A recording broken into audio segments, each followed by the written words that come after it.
গোপাল ও গোবিন্দ নাম শ্রী মধুসূদন। হরে কৃষ্ণ হরে রাম, আমার শতকোটি প্রণাম।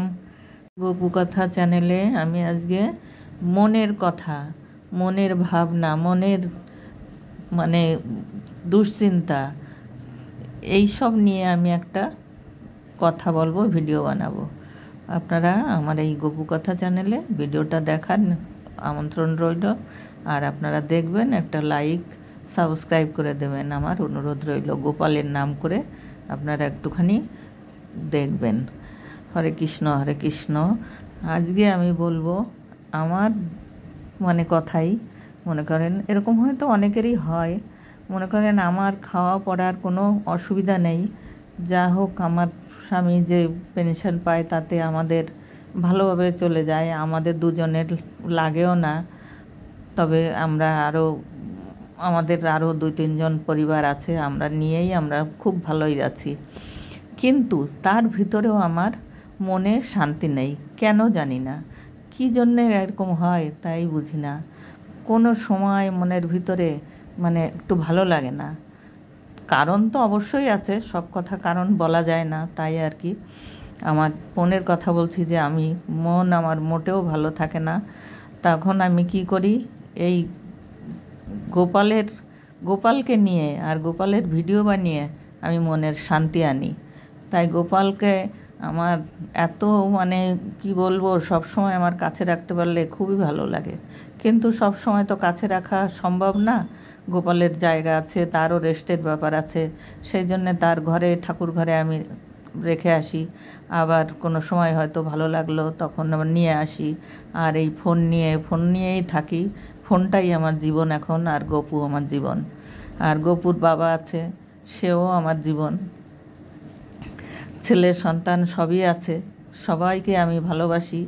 তারপরেও আমি কেন জানি না আমার মন মোটে ভালো লাগে না। এই জন্যে আমি আগে একটা ভিডিও বানিয়েছিলাম যে সংসার জীবন আর সন্ন্যাস জীবন কাকে বলে। তাই ভাবি যে সংসার জীবনে থেকে সন্ন্যাস জীবন মনে হয় অনেক শান্তির। জানি না, সন্ন্যাস তো আমি হইনি, তবুও মনে হয় যে সংসার জীবনে যখন আর কোনো শান্তি নেই, কোনো সংসারে আমার ঝগড়াঝাটি কিছুই নেই, তারপরেও ভালো লাগে না, কেন জানি না, মন শান্তিই পাই না। তার জন্যে আমার গপু এসছে আমার শান্তি দেওয়ার জন্যে। তারপরেও কেন জানি না মনে হয় যে আরও কোথায় শান্তি আছে, সেখানে গেলে মনে হয় ভালো হতো। এরপরে তো আছে সন্ন্যাস জীবন, কিন্তু সন্ন্যাস জীবন তো আর এই বয়সে সন্ন্যাস হওয়া যায় না। সে অল্প বয়সের থেকে সব কিছু, যেরকম পড়াশুনোরও একটা আছে, ছোটোবেলার থেকে ক্লাস 1 থেকে পড়া শুরু করতে হয়, এরকম সন্ন্যাস জীবনও ওরকম আছে। এই বয়সে কোনো দিন সন্ন্যাসের শিক্ষা নেওয়াও যাবে না, আর সন্ন্যাস হওয়াও যাবে না।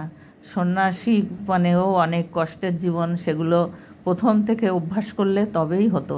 এখন আর এই জীবনে আর সন্ন্যাস হয় না।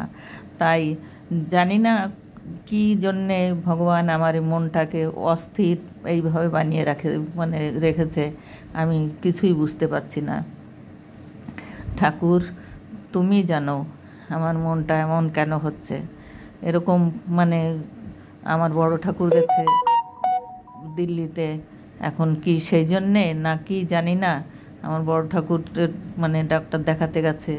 সেখানে ডক্টরের এখনও রিপোর্ট করায়নি, 15 দিনের ওষুধ খেয়ে তারপরে রিপোর্ট করাতে হবে, তারপরে রিপোর্ট করিয়ে দেখাতে হবে, সেই দেখিয়ে তারপরে বাড়ি আসবে। তা 1 সপ্তাহ প্রায় হয়ে গেল, এখনও 10 তারিখে পরীক্ষা করাবে, তারপরে আবার যে ডক্টর দেখিয়ে তারপরে 15 তারিখে, হয়তো 15, 16, 17 তারিখে টিকিট কাটবে, তারপরে আসার জন্যে তৎকাল টিকিট কাটবে, কোনো অসুবিধা নেই, তারপরে বাড়ি আসবে। জানি না কেন আমার এরকম হচ্ছে, আমি খুবই চিন্তিত মনে আছি।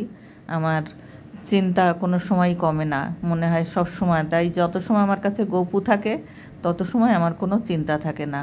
তাই গপুর যে কি মাহাত্ম্য সেটা আমি এখন বুঝতে পারছি, যে গোপাল গোবিন্দ আমার কাছে আছে দেখেই আমি যতটুকু শান্তিতে আছি ততটুকুই আছি গোপালের জন্যে। কারণ গোপাল আমাকে ভালো রেখেছে, তাই আমি গোপালের মানে কি বলবো, গোপালকে কিভাবে যত্ন করলে আমার গোপাল খুশি হবে আর সেটাও আমি বুঝতে পারি না। যে গোপালকে আমি যেমন আমার মনের জন্যে আমি শান্তির জন্যে আমি করি, তাহলে গোপালেরও তো এরকম ব্যাপার আছে। গোপালও কি আমার মানে সেবায় কি শান্তি পায় না কি করে, সে আমার গোপুই জানে। ঠাকুর কেন এরকম হচ্ছে আমার, একটু বলো তুমি আমার কেমন এরকম হওয়ার কারণটা কি? সন্ন্যাসীরা তো তাদের সঙ্গে অনেক, তাদের ভক্ত অনেক শিষ্য থাকে, তারা একসঙ্গে অনেক সন্ন্যাসী এক জায়গায় থাকে, তারা সেই তাদের সঙ্গে কথাবার্তা ধর্মকথা বলে তাদের মানে শান্তি পায় তারা। আর আমাদের তো তা নেই, আমাদের সংসার জীবনে সংসারের কাজকর্ম করো আর পুজো পাঠ করো আর সংসারেই থাকো। আর অনেক মেয়ে ছেলে আছে তারা পাড়া দিয়ে ঘুরে বেড়ায়, তাদের পাড়ায় যে কিছুটা সময় কাটায় তাদের তাতেও আনন্দ হয়। কিন্তু আমি তো যাই না, আমি কোথাও যাই না, আমি ঘরেই থাকি। এই জন্যে আমার টেনশানটা বেশি হয়। মানুষের সঙ্গে মিশলে বা মানুষের মানে কাছে গেলে এই টেনশানটা অনেকটা সময়, যেরকম আমি গোপাল নিয়ে থাকি এরকম মানুষের সঙ্গে করলে সেটাও মানে হয় আর কি, টেনশান মুক্ত হয়। কিন্তু আমার যাওয়ার উপায় নেই, আমার শরীরটা ভালো না, তো আমি যেখানে সেখানে পড়ে যাই, এই জন্যে, আর কোনো কারণ না। আমার যেখানে সেখানে সেদিন একটু যেয়েই আমি পড়ে গেছি, তারপরে এরকম হয় আর কি, পথে ঘাটেও হয়, গাড়িতে উঠলে হলো এরকম হয়। এই জন্যে আমি ভয়ে বাড়ি থেকেও বেরোতে দেয় না, আর আমিও নিজেও মানে যাই না। কারণ এক ছেলে দিল্লিতে থাকে আর এক ছেলে কলকাতায় থাকে, আর বৌমা, ছোটো বৌমা আর আমি থাকি, আর এবার আমার বড় গোসাই, তা বড় গোসাইও গেছে কলকাতায়, সেও তো এখন বয়স হয়ে গেছে। এখন এই জন্যে নিজেরা সাবধানে থাকতে হয়, এই জন্য ঘরে থাকি। আমি হাঁটাচলা করলে একটু ভালো হয়, কিন্তু ভয়ে যাই না, যে কোথায় আবার পড়ে যাব সেই ভয়ে আমি তাও করতে পারি না। তাই আমার জীবনের কথা কিছুটা আপনাদের সঙ্গে শেয়ার করলাম, যে এইটুকু সময় আমি একটু শান্তি পাচ্ছি যে আপনাদের সঙ্গে এই কথাগুলো বলতে পারছি। তাই সব সময় তো ধর্মকথা নিয়ে হয় না, মানুষের জীবনের কথাও, ওগুলো ভগবানের জীবনের কথা বলি আমরা, সেটাও আমাদের পূর্ণ হয়। আর নিজেদের জীবনের কথা বললাম, সেটাও আপনাদের শুনতে হয়তো একটু ভালো লাগবে, শুনবেন। আর একটা লাইক, শেয়ার, সাবস্ক্রাইব করে দেবেন, আমার অনুরোধ রইল। হরে কৃষ্ণ কৃষ্ণ কৃষ্ণ হরে হরে। আর আমি কি বলবো, একটা ছোট্ট একটা জীবন, এ জীবনের আর কয়দিন সময় আছে কেই বা জানে। তাই বলে মানুষ বলে বয়স বাড়ে, আর বয়স বাড়ে না, বয়স কমে। এখন তো কমতেই আছে, আর কদিন আছে, তাহলে বাড়লো কী করে? মানুষের বয়স কমে যায়। তাই এটা কমের, এটাই বলতে হবে যে মানুষের বয়স আর কদিন আছে। তাই তো আমরা এই জন্যে বলি যে আর কদিন বাঁচবো কে জানে। কৃষ্ণ মধুর নাম জপরে অবিরাম, গোপাল গোবিন্দ নাম শ্রী মধুসূদন। সবাই এই নামে জপ করো, হরে কৃষ্ণ কৃষ্ণ কৃষ্ণ হরে হরে, হরে রাম রাম রাম হরে হরে। গোপালের পুজো করি আমরা, ভাবি যে গোপাল তো খায় না, আমরা খাইয়ে দিই, কিন্তু খায় কি? হ্যাঁ খায়, মন থেকে দিলে সে খায়। আমরা হয়তো দেখতে পাই না, আমাদের সেই চোখটা নেই। আমরা যে সেবা করি, পুজো করি, সবই আমার গোপু নেয়, সবই তারা ভক্তি মনে নেয়, কিন্তু আমাদের দেখার সেই চোখ নেই, তাই আমরা দেখতে পাই না। কিন্তু ঠিকই ঠাকুর, আমরা যে মন দিয়ে, আমরা যদি পুজো মন দিয়েই না করব, তাহলে করব কেন? আমাদের তো মানে ঠাকুর জোর করে বলে না যে তুমি আমার পুজো করো, আমরা তো মনের থেকেই করি। তাই ঠাকুর তো মন থেকে যখন আমরা করি, তখন ঠাকুর তো অবশ্যই আমাদের প্রসাদ গ্রহণ করে বা আমাদের সেবা নেয় উনি। না নিলে আমরা কেন করতাম পুজো? অবশ্যই নেয়, অবশ্যই নেয়। ঠাকুর আছে এবং সে আমাদের সেবা নেয়। তাই আমার ভিডিওটা আপনারা দেখবেন আর আমার কথাগুলো শুনবেন, আর যদি ভালো লাগে একটু লাইক করে দেবেন, আর কোথায় ভুল হয়েছে সেটা জানিয়ে দেবেন। হরে কৃষ্ণ কৃষ্ণ কৃষ্ণ হরে হরে, হরে রাম রাম রাম হরে হরে।